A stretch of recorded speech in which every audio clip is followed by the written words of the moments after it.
If you'd asked me 5 years ago what my relationship with my mom was like, I probably would have said complicated, but not in a bitter way. More like in that vague, sitcom mom kind of way. You know, the kind of mom who guilt trips you into visiting more often, who critiques your posture, your job, your haircut, your partner, and then hugs you so tight you forget she was ever being passive-aggressive. Back then, I still believed she meant well. I'm 29 now, and my name's Evan. I work in IT, nothing glamorous, just your average remote support guy with a desk in the corner of a 2-bedroom apartment and a knack for setting up streaming devices in 5 minutes flat.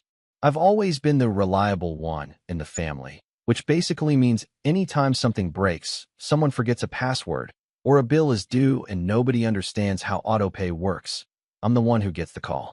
For the past 3 years, my mom's been riding the benefit train of that dependability. It started small, her asking if I could just help set up the Wi-Fi at her place when she moved into a smaller house after the divorce. I showed up with a router, hooked it up, and realized she didn't have any service provider yet. Next thing I knew, I was adding her address to my existing internet plan temporarily while she got back on her feet. That was 3 years ago. Then came the phone plan. She needed a cheaper line and didn't want to lose her number. Family plan was cheaper with multiple lines, she said. Made sense. She even said she'd Venmo me monthly. That happened twice. Don't even get me started on Netflix, Hulu, Prime, Spotify, the whole streaming buffet. It was easier to just give her access than listen to her rant about how hard everything was now that she was alone. But here's the part one never saw coming. The favor she asked last month that set everything in motion. She called me late on a Tuesday night, voice frantic, pacing fast like she was walking in circles. She told me she had to go to court over a minor misunderstanding with her landlord. According to her, he was being petty about damage to the property she swore was pre-existing. Then, casually, like she was asking me to water her plants, she said, "I need you to testify that the hole in the wall was already there when you helped me move in. Just say you saw it." I blinked at my phone for a solid 10 seconds. "Wait, what hole?" She sighed like I was being difficult. "Evan, it's just a small thing. He's exaggerating. The guy's a snake. You know how these landlords are." I told her, point blank, "I'm not lying under oath for you." Silence. Then, "You're unbelievable. After everything I've done for you." That phrase hit like a punch. Everything she's done for me. I stayed calm, told her I loved her, but I wasn't going to commit perjury to help her with a legal issue. I even offered to help her find a lawyer or pay for one if she couldn't afford it. She hung up on me mid-sentence. I figured we'd cool off. Maybe not talk for a few days. That's how our arguments always went. But the next morning, I woke up to a single text, long, cold, and final. "You are no longer welcome in this family. Don't bother showing your face at Thanksgiving." I just sat there, reading it over and over. My chest felt hollow. And then, almost as if life wanted to twist the knife a little deeper, I got a notification. "Your Spotify family plan just added a new device." Hers, of course. It felt ridiculous, almost surreal. Here was a woman who told me I was dead to her, still jamming to playlists on a service I was paying for. That was the moment something snapped, not in an angry, explosive way. It was colder than that, quieter, like a light switch flipped. For years I'd let this pattern go unchecked. She needed something, I provided. She made demands, I rationalized. She crossed lines, I looked the other way because she's just like that. But now she'd made it clear I was nothing to her. So I decided to act accordingly. It started with the internet. I logged into my account and removed her address from the service. Canceled the additional line on the phone plan right after. Then I went through each streaming service, one by one. Netflix, Hulu, Prime, Disney+, Spotify. Logged into every account, removed her devices, changed the passwords, and enabled two-factor authentication. I didn't send her a message. Didn't give her a heads up. I just sat back and watched the quiet unfold. And oh, it unfolded. By 8 a.m. the next day, my siblings' phones were blowing up. My younger sister texted me first. "Did you change the Wi-Fi or something?" Mom's freaking out. Then my older brother chimed in. "What the hell happened?" Mom's calling me nonstop. She says everything's down and you're being vindictive. I didn't reply right away. I wanted to see how far she'd go, what she'd say, how she'd spin it. And when the voicemail started coming in, not from her, but from the rest of the family, I knew I'd struck a nerve. That's where things really started to turn. because what I thought was just a personal act of boundary setting was about to turn into a full-on family firestorm. I didn't answer my siblings' text that morning, not because I didn't care, but because I knew the moment I did, it would spiral into a group guilt session orchestrated by my mother from behind the scenes. That was her power. She didn't need to shout to control the room. She could make you doubt yourself with a sigh. She could turn your own words against you with a single, "I'm just so disappointed." And right then, I needed space to think. By noon, my brother Liam called me directly. "Dude, what's going on? Mom's losing her mind." I closed my laptop, leaned back in my chair. She told me I was out of the family, so I acted like it. He paused.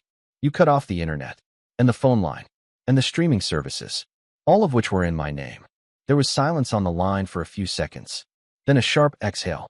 "Man, couldn't you have given her a warning?" "Nope," I said. "She didn't give me one when she disowned me." He mumbled something about overreacting, and she's just upset. But I didn't flinch. I told him flat out, "I'm not her doormat. Not anymore." That's when the tide started shifting, but not the way I expected. Because instead of letting it go, instead of backing down and accepting she'd finally pushed too far, my mom escalated. Hard. By that evening, my Aunt Marie, her older sister, texted me something like, "I don't know what's happening between you two, but your mother is devastated. Please call her." I ignored it. Then came a Facebook post. Not private, not subtle. A long, rambling message about how some people forget where they come from once they get a paycheck, and families fall apart when selfishness takes the wheel. I didn't need to be tagged to know it was about me. My cousin Rachel sent me screenshots within minutes. Still, I stayed quiet. Until the group chat started up. We had a family group thread called Sunday Roast. Me, my mom, my siblings, a couple of aunts and cousins. It had mostly been used to coordinate family dinners, wish happy birthdays, and occasionally share bad memes. That night, my mom used it as a stage. She sent a massive paragraph, like a mini monologue, about how some people don't appreciate sacrifices, how she was a single mother who gave up everything, and how, after raising 3 ungrateful children, she's left with silence when she needs support the most. What struck me wasn't just the guilt trip, it was how she painted herself as the victim. No mention of the request to commit perjury. No mention of her own text disowning me. Just this passive-aggressive sob story designed to make everyone else question me. And it worked. My sister, Emma, jumped in with, "Wait, what happened? Did Evan really cut off the Wi-Fi because of a fight?" My mom replied, "It wasn't a fight, sweetie. It was betrayal." I stared at my phone, hands shaking, not with rage, but something heavier. Sadness, maybe. Or the kind of ache you get when someone you love rewrites the truth in front of an audience that's too polite or too afraid to question it. I typed one message and sent it without rereading. "I didn't betray anyone. I refused to lie under oath for you. And then you told me I was no longer part of this family." So I took that seriously. The chat went quiet. For about an hour. Then came the private calls. First Liam again. Then Emma. Then my cousin Jenna. All of them confused. All of them trying to piece together what had really happened. I explained the situation calmly to each of them.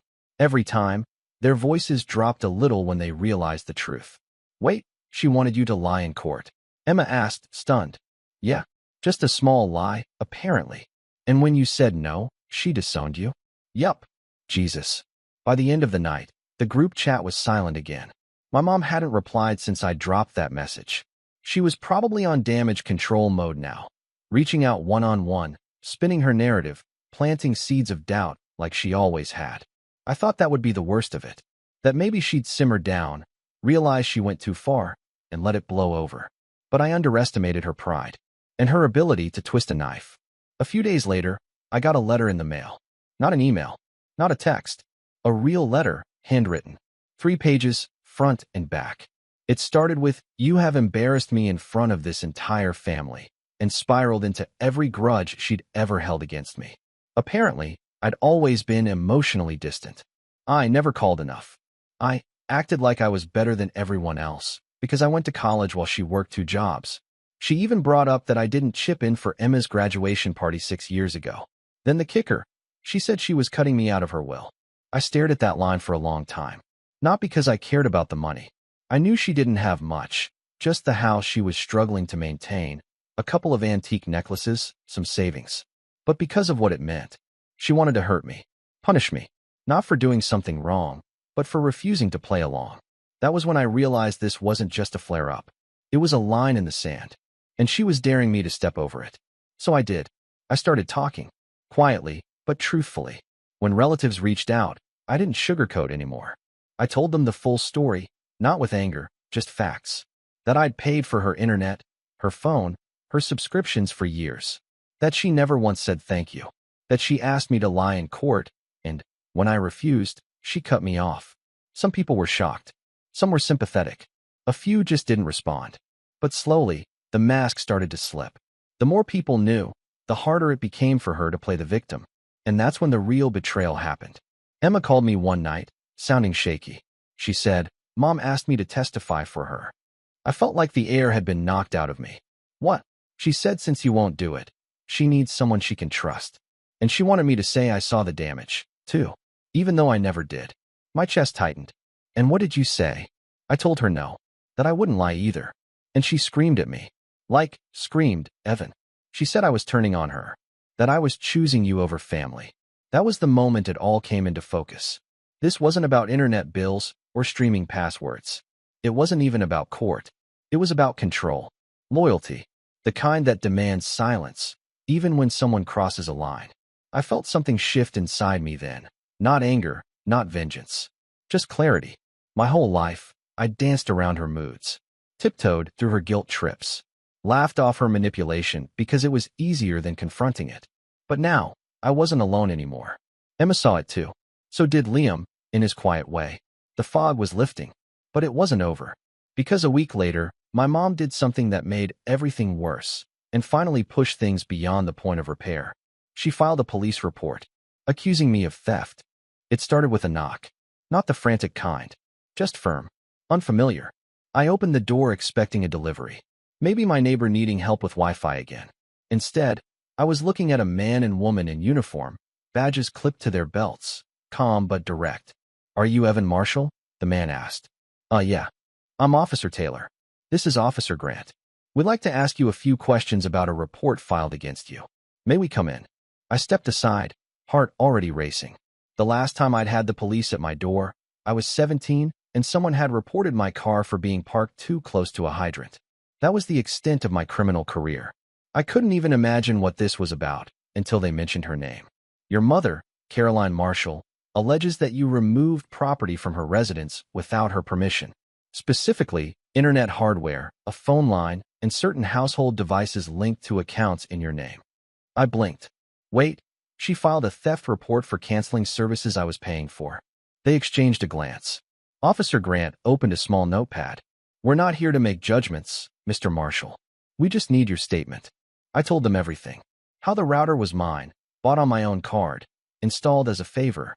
How the phone plan was under my name. How the streaming devices she claimed were hers were all ones I'd bought and registered. I even pulled up receipts, account screens, and emails. Officer Taylor took notes. Officer Grant nodded slowly. After about 20 minutes, they left, assuring me it was probably going nowhere. "Honestly," Taylor said as he stepped outside, "these kinds of reports usually don't hold water when they involve family and shared services." But she insisted we follow protocol. I stood there in my doorway after they left, feeling like a hollowed-out version of myself. I wasn't angry. I wasn't even surprised. Just tired. So deeply tired. The betrayal felt like cement hardening around my chest. Not just because she filed the report, but because she did it knowing exactly how it would affect me. She knew I hated conflict. She knew how much I valued my reputation, my record. She knew I wasn't the kind of person who could shrug off an accusation like that. She wanted to scare me, humiliate me, control me one last time. And in that moment, it worked. I didn't leave my apartment for 2 days. I ignored calls from friends. Stopped replying to Emma, even though she kept checking in. I barely ate. I kept playing the scene over and over in my head. What if the cops had believed her? What if I didn't have receipts? What if she lied better than I could prove the truth? That week, I hit a low I hadn't seen in years. The kind where your brain just loops one thought. Maybe I'm the problem. Maybe she's right.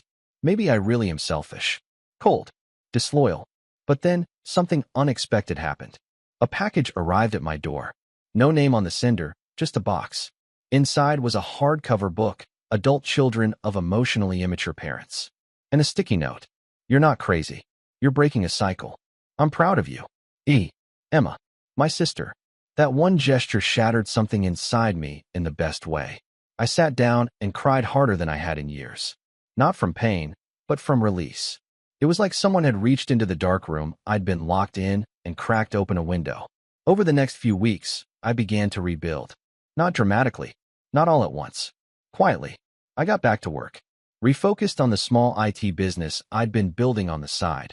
Remote consulting for elderly clients who didn't know their way around modern devices.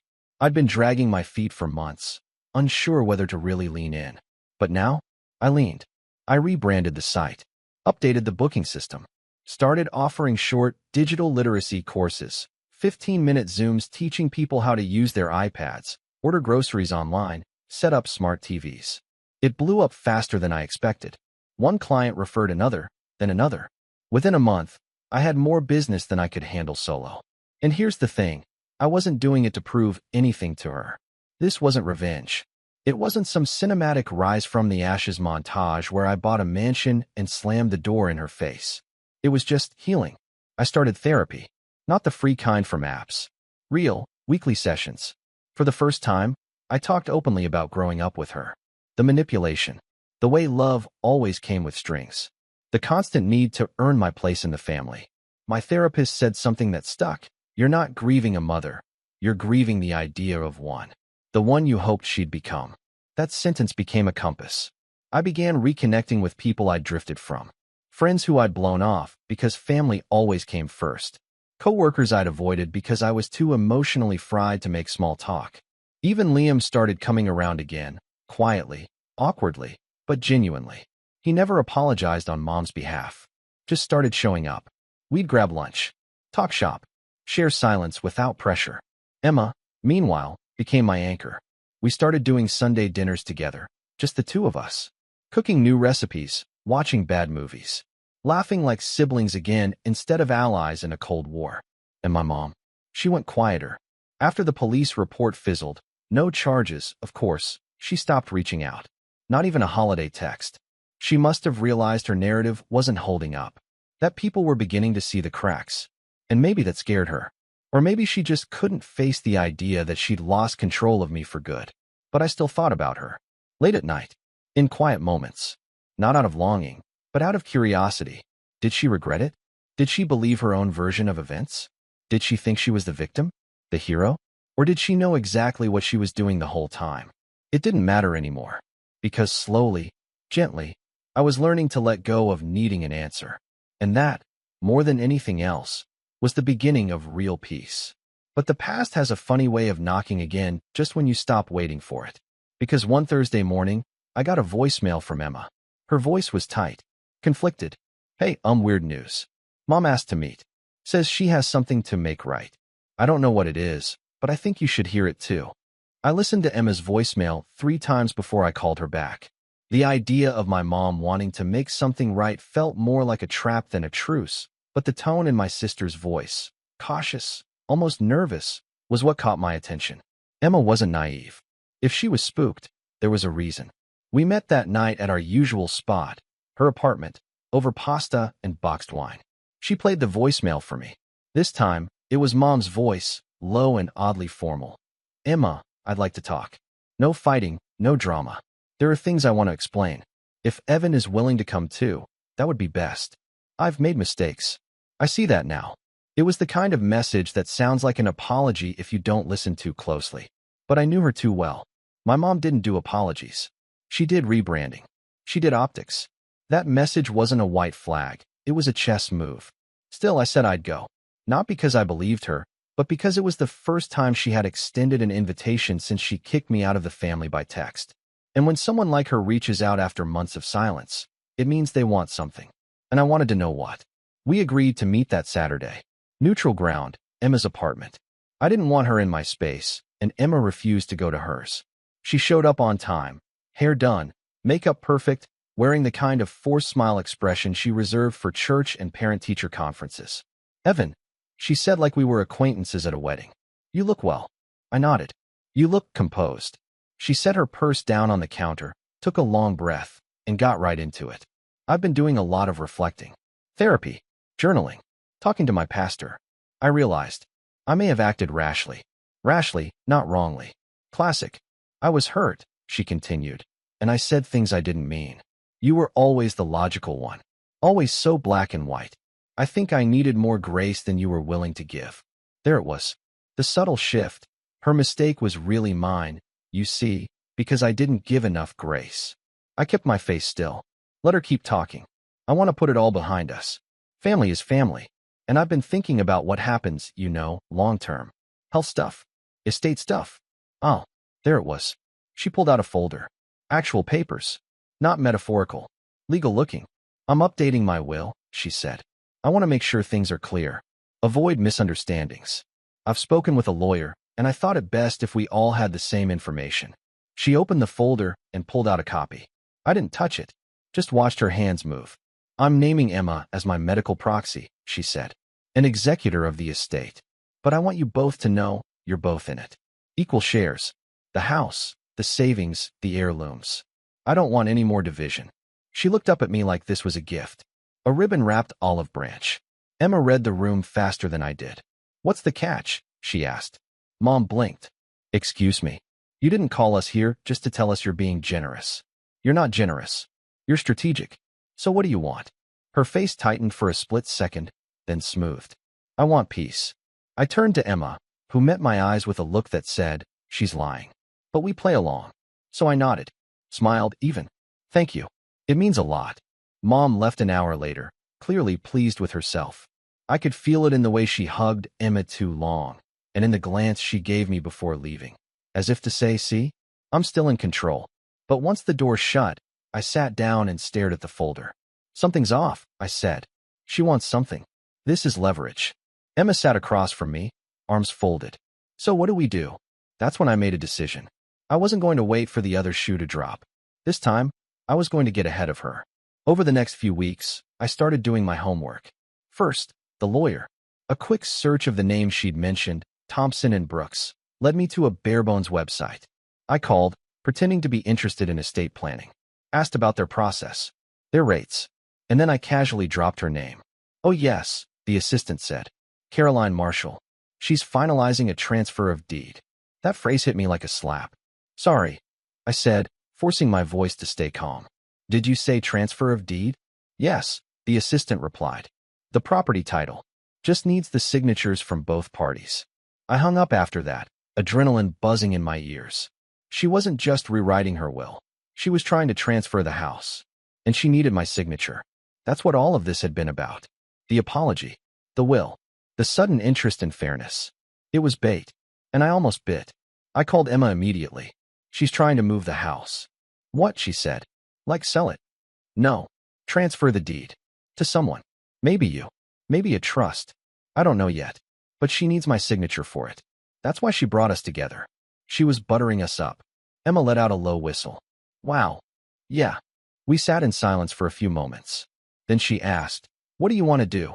I leaned back in my chair, staring at the ceiling. I want to let her think she won. So that's what we did. The next time we met, I played my part perfectly. I asked polite questions about the estate. I signed a couple of copies she said were just for verification, non-binding, of course, just for clarity. But I took pictures of every document before I signed. Sent them to a lawyer friend I trusted. He looked them over and confirmed what I suspected. They're not binding, he said. But she's setting up a paper trail, trying to create the appearance of agreement in case you fight her later. I nodded. Good. Let her build her illusion. Because the more she committed to her con, the more evidence I had when it crumbled. Meanwhile, I dug deeper. Through a connection at the county recorder's office, an old college friend, I confirmed she had filed preliminary paperwork to transfer the house into a trust. Not to Emma. Not to me. To a church. Specifically, the one her new boyfriend pastored. That's when the full picture clicked. She wanted to leave us the illusion of inheritance, get us to sign off on it, and then donate the house to the church quietly, probably under some legacy gift language that couldn't be contested if we had already signed consent forms. And you know what? I wasn't even angry. I was impressed. It was bold, ruthless, textbook her. But this time, I had her mapped out. And I had receipts. So we set the stage. Emma invited her to dinner again, casually. We chatted, played dumb. She dropped more hints about final paperwork. I agreed to meet with her lawyer one more time, just to wrap things up. She was thrilled. The night before that meeting, I filed a formal complaint with the state bar using my lawyer friend's help, outlining the shady tactics, the misleading forms, and attaching all the documents I'd photographed. Then I called the church, and I told them, politely and professionally, that the house donation they were about to receive might be contested in court due to ongoing fraud. They were very interested in avoiding legal drama. And suddenly, so was she. But she didn't know yet that her little scheme had already collapsed, because I was saving that for the perfect moment. The moment I'd tell her, calmly, with a smile, that I knew everything, that I'd already spoken to her lawyer, that the church was backing off, that she had no deal, no leverage, and no more illusions left to peddle. And when I dropped that final card, I'd make sure the whole family was watching. I picked the day carefully. A Sunday afternoon, neutral, harmless, unassuming. The kind of day that gave the illusion of peace. It also happened to be the day of the monthly family lunch, a tradition Mom had tried to reinstate ever since she launched her faux apology campaign.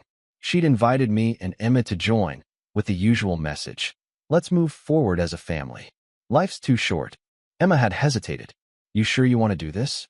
I nodded. Yeah, I'm done dancing around her games. Let's finish this. We arrived at her house a little early. She opened the door with her usual performance smile, tight and rehearsed. Emma, come in. I made that lasagna you love. I smiled politely. Smells great. She'd even set the table nicely. Candles, folded napkins. The good dishes she only pulled out for holidays or guilt tripping. Liam was already there, along with a few cousins and Aunt Marie. Everyone was acting like the last few months hadn't happened. Like the woman who'd called the police on me was just a sweet matriarch serving garlic bread. I waited until we were halfway through lunch. That's when I set my fork down. I want to talk about the house, I said calmly, wiping my mouth with a napkin. The table paused. Even the kids looked up. Mom blinked. I don't know what you mean. You tried to transfer it into a trust, I said. One tied to a church. Without telling us. Her face went pale, then flushed. That's not true. Emma quietly pulled out a folder from her bag and laid it on the table. We have copies of the paperwork, Mom. Silence. Liam looked confused. Wait, what? I turned to him. She said she was updating her will. In reality, she filed a quitclaim deed to transfer the house to a religious trust. The church was going to accept it quietly, but they backed out once I showed them the documents. Mom's lips parted, but no words came out. And the lawyer? I added. The one helping her do this? I've already filed a complaint with the state bar. He was walking a legal tightrope, pushing paperwork that required family agreement, without disclosing the real intent. The bar's investigating him now. Aunt Marie coughed into her napkin. Emma just stared at Mom with a look I'd never seen on her face before. Pure disappointment.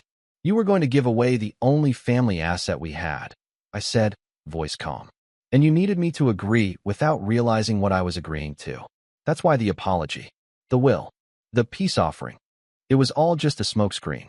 Mom tried to speak, but I raised a hand. Not angry, just final. I'm not here to argue. I'm here to inform. This stops now. Liam finally spoke, slowly. Wait, you were going to donate the house and not tell us. She stammered. It was mine to give. I raised you all in it. But it wasn't about giving, Emma said, her voice sharp now. It was about control. You didn't want us to have something if we weren't under your thumb. Mom turned to her. That's not true. I was trying to honor something bigger than us. It's called legacy. Emma let out a cold laugh. You were trying to punish Evan. Again. I stood. We're done letting you rewrite the narrative. I handed her a final document, this one drafted by my lawyer. A formal declaration, signed and notarized, revoking any implied consent I'd previously given to property transfers or estate adjustments. It made her little paper trail useless. Even if she tried to backdoor a transfer again, she wouldn't be able to get a title company to cooperate. She stared at it like it was a snake. You think you've won, she said. No, I said. I think I've stopped losing. Then I turned to everyone else. If anyone here still wants to pretend this was all a misunderstanding, feel free. But I'm no longer going to carry the weight of silence just to keep peace. Nobody spoke. Nobody rushed to her defense. For once, The room wasn't on her side. Emma stood too. We'll be leaving now. You can keep the lasagna. As we walked out, Mom sat frozen at the table, surrounded by the wreckage of her own performance. The candles flickered, uneaten bread sat in baskets, and the scent of garlic now hung in the air like a mask slipping off. Later that week, I got an email from the church board. They wanted to sincerely apologize for the misunderstanding and confirm that no transfer had occurred. They also let me know they'd reevaluated certain donation processes moving forward. The lawyer's office? Shut down.